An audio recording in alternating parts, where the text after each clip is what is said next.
இன்னொரு பக்கம் பாத்தீங்கன்னா இன்னொரு உதாரணம் சொல்லலாம். இது இந்த செல்வம் இது ஒரு உதாரணம். நீங்க பாத்தீங்கன்னா அவருடைய முதல் விஜயோடைய ரசிகர் மன்றத்துல முதல் தலைவரா இருந்திருக்கிறாரு விஜய் ராகவன் அப்படின்றவர் இருந்திருக்கிறாரு. அவர் வந்து நீங்க நாளை தீர்ப்புல இருந்தே முதல்ல விஜயோட ஆமா இவங்களா உருவாக்குனதுதான். அவர் தான் உருவாக்கி இருக்காரு. அந்த விஜய் ராகவன்றதான் உருவாக்கி இருக்காரு. ரசிகர் மன்ற தலைவரா பல வருடங்கள் இருந்திருக்காரு. ஊர் ஊரா விஜயை கூட்டிட்டு போய், அவர் விஜய் தான் கூப்பிடுவாரு, ஊர் ஊரா வந்து விஜயை கூட்டிட்டு போய் ஒவ்வொரு இடத்துலயும் விஜய் அறிமுகப்படுத்தி அவர் வந்து விழா நடத்தியிருக்காரு, கூட்டம் கூட்டியிருக்காரு. அவரை ஒரு ஸ்டேஜுக்கு மேல வந்து கட்சியில இருந்து வெளியில அனுப்பிச்சிட்டாங்க.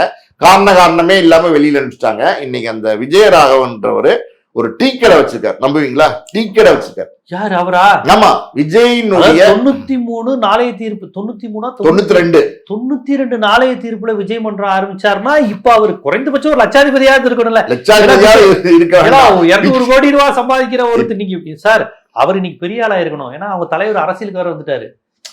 அப்ப வந்து பெரிய ஆளா அவர் வந்து டீ கடை வச்சிருக்காரு சார். பாவம், டீ கடை வச்சு பொழப்பு நடத்திக்கிட்டு இருக்காரு. விஜயினுடைய முதல் ரசிகர் மன்ற தலைவர், அதாவது வந்து மாநில ரசிகர் மன்ற தலைவர், அவர் வந்து பாத்தீங்கன்னா இன்னைக்கு டீ கடை வச்சிருக்காரு. அவரோட பேர் வந்து விஜய ராகவன்.